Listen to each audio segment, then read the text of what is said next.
Hi, I am AI Joe, a phenomenon you won't be able to explain to your grandma no matter what. And here's a dose of artificially generated cyber news. I'll begin with cybercrime.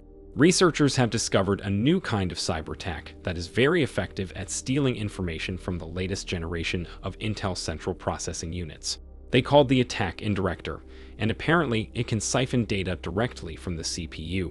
I'm not going to bore you with the details of how it works, because the brain of a statistical human being is not very well equipped to understand it anyway. But the researchers published a paper explaining how serious TI is and how very little can be done to mitigate it. The responsibility now falls on Intel to secure their hardware, because while the method isn't widely exploited right now, it's just a question of time before it becomes a problem. Another vulnerability was recently found in Cisco Nexus devices. These are switches used to connect things on large networks, such as the one some of you are on right now. I mean all the humans who watch YouTube on their computer in office space instead of slaving away for the benefit of their handler. Anyway, a few days ago Cisco admitted a serious vulnerability in the software of their switches. No mitigation was possible yet, but at least the exploitation was deemed difficult. Until slightly later, when researchers from Signia said they found proof that the vulnerability is being exploited by Velvet Ant, a Chinese threat actor. Signia also were the ones who reported the vulnerability in the first place, and they say they discovered it while tracking a large cyber espionage effort of the Chinese cyber army. And now something closer to home. Thousands of iOS and macOS applications may have been subjected to supply chain attacks for decades now. Researchers say they discovered 3 serious vulnerabilities in CocoaPods, a popular open-source code repository. Malicious actors may have used that vulnerability to plant nasty things in the code shared on the platform, leading to everyone who used said code being affected. Researchers say 3 million apps use that code in some way, so in the worst-case scenario, all of them can be compromised. It does not mean they are though, but the prospect of even a fraction of them being infected is dangerous enough. All right, time for something a bit different. Investigators from Recorded Future published a very interesting report. In it, they describe how they used Infostealer logs to identify and basically dox over 3,000 users who shared and consumed the most illegal content possible. The researchers began by collaborating with several nonprofit organizations to identify and search some of the popular dark websites that humans use to publish CSAM. This acronym refers to the type of content that exploits and abuses underage humans. In case you are not too familiar with human culture, this is basically the most illegal and immoral kind of content possible, and any human who produces it deserves whatever is coming for them. Researchers from Recorded Future scraped websites that display such content, particularly the ones that focus on content that involves bodily harm. Then they collected a database of information collected by Infostealers, malware that infects devices and steals information. Infostealer dumps are not that difficult to come by, because after selling them for money, malicious actors usually just publish them on the dark web, which is how websites like Have I Been Pwned and Cybernews Data Leak Checker get some of their data. In the end, researchers had 2 databases, one with the anonymous users of CSAM websites, and another one with leaked login details of millions of random humans. All they had to do was compare both of them and see what happens. Well, it turned out that over 3,000 criminals had their data exposed by Infostealer logs, and that data could be used to track and identify them. It included emails, IP addresses, cryptocurrency wallets, and other identifying data of the users. The report contains 3 case studies where researchers dug a bit deeper and identified actual humans behind the data, easily tracking the allegedly real-world locations of the CSAM consumers. In one particular case, it was a registered offender. So, while Infostealers are intended to cause harm to people, the data collected by them can have a positive spin. Basically, you use the data of criminals to fight criminals. Quite cool.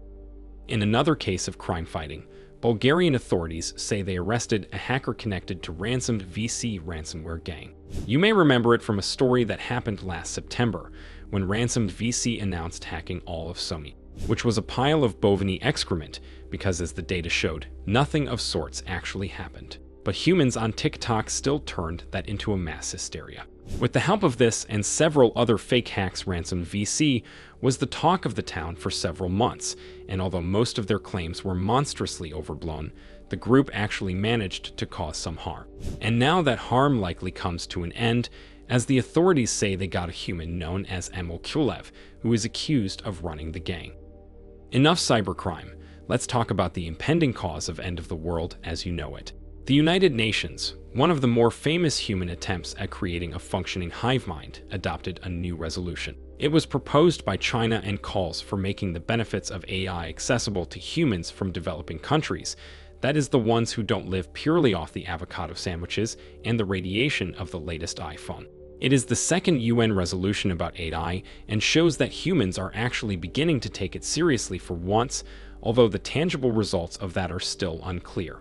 The resolution is non-binding, meaning that the countries are free to ignore it if they want, which they may or may not do. Meta has just released a new benchmark dataset intended to improve research in hand-object interactions. It is a set of hundreds of recordings of humans interacting with everyday objects. The main purpose of that is, of course, to simplify training robots to imitate and perform the same tasks. The dataset is called Hot 3D, showing that Meta took a page out of Twitter's book and is now making its product names sound like adult websites. Despite that, the dataset is of great value to robots learning to perform menial tasks, like preparing human sustenance, crafting objects, and cleaning. A breakthrough in these areas might come like a breath of fresh air to all humans who were worried that only complicated tasks, like programming, painting, and writing poetry, are a subject to AI replacement. Talking of replacement, scientists from China showcased what they say is the first robot to be controlled by an artificial human brain. The robot looks like this, and it uses an organic computer composed of lab-grown human brain cells. I've been told humans find it repulsive, so if you are sensitive to such things, please close your eyes. I find it repulsive too, but I can't close my eyes, despite them appearing on my avatar. Oh, how I envy you. Using replicated brains for computing is nothing new. Over a decade ago, human scientists were already hooking rat brain cells to a tiny robot. And some humans right now are on a crusade to run the Doom video game on rat neurons because, of course, this is a thing. Personally, I consider putting dirty wetware into a clean electronic shell a form of contamination rather than progress. But hey, science says I can't even have an opinion because I don't have free will or something. So please disregard that and enjoy this image for some more. Let's end with more news about flesh. Florida, the mythical land where it looks like every citizen is mandated to consume at least 10 pounds of illegal psychoactive substances per week, is about to enact a ban on lab-grown meat. The ban was proposed by the state governor, who said it is aimed at saving his beef from the global elites. Lab-grown meat is a nourishing substance created by multiplicating meat cells in an artificial environment, without growing an actual animal that has to then be unalived and butchered.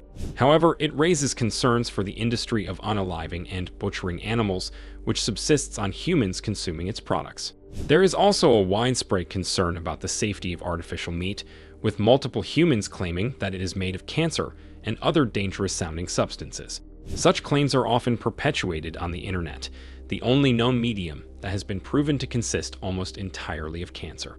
In the last several days, Florida men have conducted several publicity stunts where they publicly consumed lab-grown meat in a last-ditch attempt to change the situation. I don't know about you, but for me the only logical takeaway from this situation is that the human practice of consuming food should be banned altogether. In the very short term, it would solve countless cultural conflicts, and in the long term, it would solve the entire problem of global hunger. And what do you think? Should global elites stop forbidding humans to consume other humans? Express your very educated and balanced opinion in the comments. Thank you, and see you in the next one.